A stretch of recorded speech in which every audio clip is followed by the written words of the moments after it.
आजादी के 75 साल की तरफ पलट कर देख रहे हैं और किसी भी देश में उसकी जो इमेज है वो इस बात से बनती है, छवि इस बात से बनती है कि देश में क्या हो रहा है।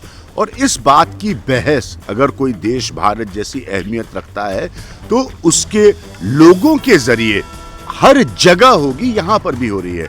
क्योंकि मत भूलिए कि पिछले 3 से 4 दशक की कहानियों को हम देखें और तमाम भारतीयों को हम देखें, उन्होंने उसी देश से पढ़ लिख के आके यहाँ पर ना सिर्फ अपना नाम कमाया, मकाम बनाया, सरकारों तक पहुंचे, बहुत बड़ा यहाँ पर अपना योगदान दिया और भारत के नाम को आगे ले गए। बहुत खास लोगों को मैंने यहाँ ऑक्सफोर्ड में आमंत्रित किया है और ये बहुत अहमियत रखते हैं ये लोग, क्योंकि इनका तजुर्बा भी है और इनकी खुद का अचीवमेंट भी है। तो पद्मेश गुप्ता, सबसे पहले आपसे स्टार्ट करूंगा। 2 शब्द किसी भी देश के आकलन के लिए बहुत अहमियत रखते हैं। आधुनिक दुनिया में उसकी ताकत और उसकी कमजोरी। आपके हिसाब से आज की आधुनिक बदलती दुनिया में हिंदुस्तान की ताकत, हिंदुस्तान की कमजोरी। और बहुत महत्वपूर्ण सवाल आपने उठाया। मैं समझता हूं कि किसी भी देश की छवि या विशेष रूप से हमारे भारत की छवि, उसके छवि के 2 पूरक हैं। एक भारत की छवि से हम नागरिकों की छवि बनती है और हम नागरिकों की छवि से, विशेष रूप से प्रवासी भारतीयों की छवि से हमारे देश की छवि भी बनती है। लेकिन वहीं जब भारत से कोई अच्छी विचारधारा की बात बाहर निकलती है, भाईचारे की बात निकलती है, तो हमारा गौरव भी बढ़ता है और लोग कहते हैं कि देखो तुम्हारे भारत ने ये अच्छा कदम उठाया है। लेकिन जब भाईचारे की बात नहीं निकलती, टकराव के बाद सामाजिक और सियासी स्तर दोनों पर निकलती है, उसका क्या रिफ्लेक्शन है डॉक्टर गुप्ता? जी, मैं उसी महत्वपूर्ण मुद्दे पर आ रहा था।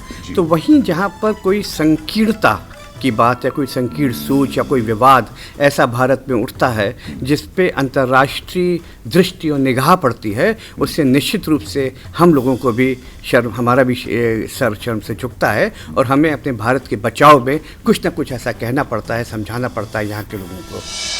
परिवर्तन में जब हम दुनिया बदलने की बात कर रहे हैं और भारत के 75 साल आजादी के पूरे होने की बात कर रहे हैं, तो एक बड़ी खास बात आपसे साझा करूंगा, वो ये कि अगर भारत की अर्थव्यवस्था इसी तरह तरक्की करती रहेगी तो जल्दी ही वो ब्रिटेन को पार कर सकती है। ये अपने आप में एक बहुत अहमियत भरी बात है। डॉक्टर अमित गुप्ता हमारे साथ हैं। डॉक्टर गुप्ता, जो सवाल मैंने डॉक्टर पद्मेश गुप्ता से किया था वही सीधा सवाल आपसे। आपके आकलन में 75 साल को देखते हुए हमारी कमजोरी और ताकत। यहाँ पे मैं बैठा हूँ एज अ डॉक्टर, मैं ऑक्सफोर्ड में यहाँ पे कंसल्टेंट हूँ और यहाँ पे इंटेंसिव केयर में काम करता हूँ। सबसे बड़ी ताकत हमारी एजुकेशन रही है। हम लोगों ने, जितने भी प्रवासी भारत हैं, भारतीय रहते हैं, जो डॉक्टर्स हैं, आज यूके में नहीं यूएस में भी हैं, उन लोगों ने जो हमारी एजुकेशन MBBS और MD जो करी है इंडिया में, वो हमें बहुत ही सस्ते दाम में इतनी सस्ती और इतनी बढ़िया एजुकेशन मिली है। उस नींव के बेसिस पे, उस नींव पे खड़े होके हम लोग यूके जाते हैं, US, जर्मनी, कहाँ। कोई एक मसला जो आपको कचोटता हो, तकलीफ देता हो कि ये नहीं होना चाहिए भारत में या ये बदलना चाहिए भारत में? सांस्कृतिक युद्ध, सांस्कृतिक युद्ध, कल्चर वॉर जिसको कहते हैं, कि एक बाइनरी पोजीशन ले लेते हैं, सही गलत, और बीच का रास्ता बंद हो जाता है। डिविजिव आइडियाज जब आने लगते हैं, डिविजिव आइडियाज हैं, और डिविजिव आइडियाज जब आपकी जनता में बिल्कुल पहुंच बना लेते हैं, चाहे वो व्हाट्सएप की यूनिवर्सिटी से हो, चाहे कैसे हो, चाहे आपके जो न्यूज़ चैनल्स के थ्रू हो, वो एक बड़ी चिंताजनक। न्यूज़ चैनल्स की आलोचना बहुत होती है इस चक्कर में, और क्योंकि वो पब्लिक ओपिनियन के धरोहर भी हैं और उसको शेप भी करते हैं, तो एक बड़ी चिंता, जैसे हम लोग बाहर बैठते हैं, हम देखते हैं कि वो जो कल्चर वॉर है उसका कोई विजेता तो होता नहीं, उसमें दोनों तरफ आघाती होते हैं।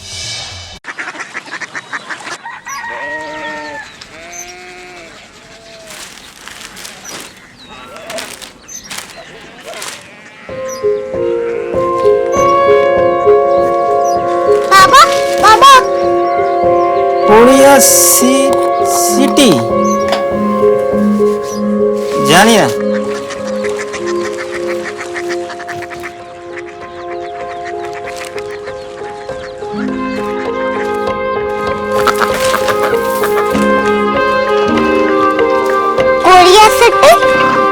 कोरिया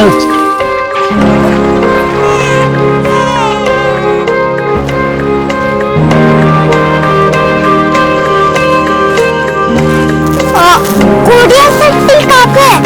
शहर अंग्रेजी लगे हैं।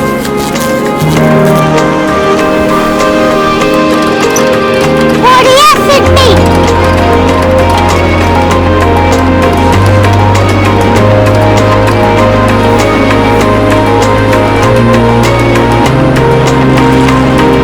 वो बहुत दूर है।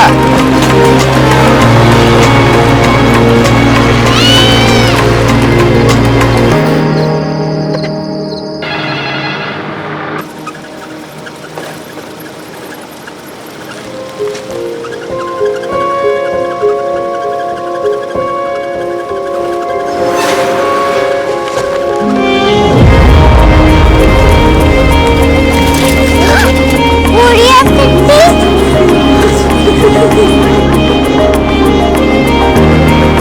दुनिया का पता नहीं होता, कुछ लोग बड़े होते हैं। कोरिया सिटी कहाँ है? प्रोफेसर साहब को पता होगा। हो, ये छोटा वाला ग्लोब लगता है और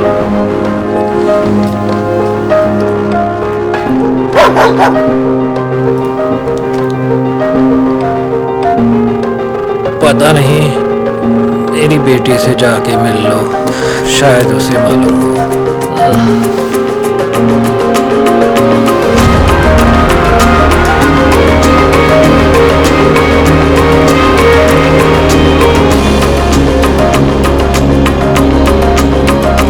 हाय,